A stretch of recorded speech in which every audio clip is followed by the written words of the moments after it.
Hi, I'm Elizabeth DePompe with DAV, and I'm here at DAV National Headquarters in Erlanger, Kentucky, where we have a very special guest and a great partner to DAV. That's Veteran Debt Assistance, or VDA. And we're joined by Vlad Ruska with VDA, and of course, Cody Van Boxel, who is DAV's National Executive Director. Thank you both for being here. Vlad, if you could tell us a bit about why you all are here and just what VDA is. Absolutely. So obviously we're here to meet with our amazing partners here at DAV and talk about continuing our relationship. So we've partnered with DAV for a number of years now, and we started off actually because we asked the people who we work with normally, who do you think matches the values that we have and provides great value to the veteran community? And the loudest name by far was DAV. We've continued that relationship for a number of years and hopefully continue in the future. We started Veteran Debt Assistance with a mission to help those who've given so much for the country in navigating the difficulties of their financial lives. So we provide a lot of financial education around budgeting, savings, debt management, things like that. We connect veterans with who we think are the appropriate partners who can help them get out of tricky situations in their lives.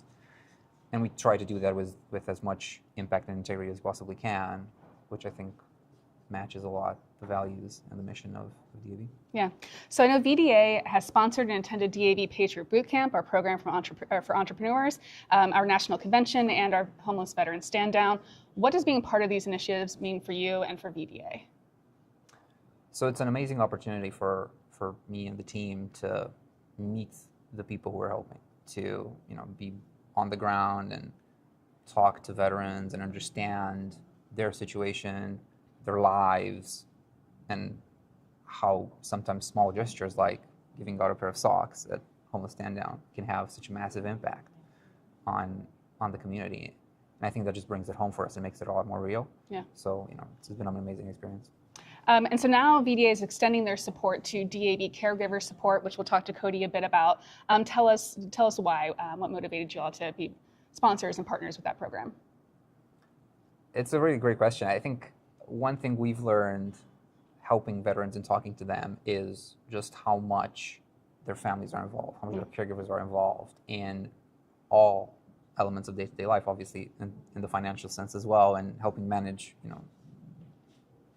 finances for not just the veterans, but for the family, for the household.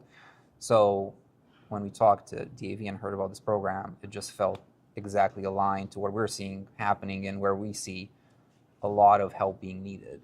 Yeah. And there's just a lot of demand out there for more assistance in this space. Yeah. All right, let's turn to Cody. Cody, if you could tell us a bit about DAV Caregiver Support and kind of what gap that fills. Sure, yeah, absolutely necessary program. We're so excited. With our caregiver program is a newer program for DAV. Super excited for VDA to be involved. I mean, just tremendous partners who care about what we got going on in the population. So when it comes to the caregiver program, the VA has some different resources available to veterans, but typically they are for the most severely injured veteran population. So there's a lot of individuals that's just not that severe. However, they have complications. They have issues with daily life activities and things of that nature. So what this does is bridges the gap.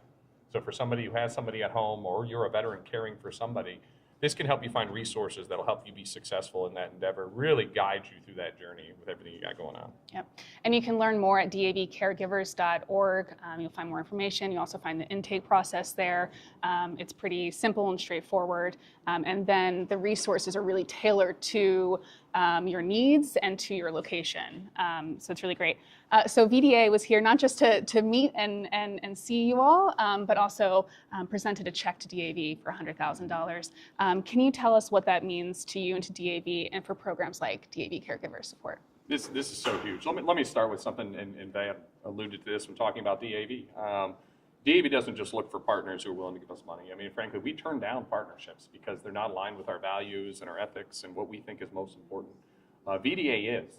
They're aligned, they care about what they're doing, they care about our community, and they're doing it right. And even more impressively, they have free services, just like DAV. So veterans can go there, they can get assistance, they can get education. So what we're working with them now, and through the substantial contribution they've provided, we're really going to be offering and extend this support to not just our whole population, but especially caregivers. Caregivers so often are financially strained. Oftentimes, if it's a situation with a spouse or a child, they have to quit working to care for that loved one. The resources aren't always there outside of it. So for us to be able to use this money to continually to grow and expand this program is just absolutely huge for us, and we're so thankful. Yeah, thank you, Cody. And again, DAVcaregivers.org to learn specifically about that program. Where can folks learn more about VDA? VeteranDeadAssistance.org. It's a main website, but we're very present on pretty much all social media, primarily Facebook. I think a lot of people tend to sort of gather. Oh. Well, thank you so much for being here. Thank you for your support and for VDA support. Thank you all for watching. Again, learn more.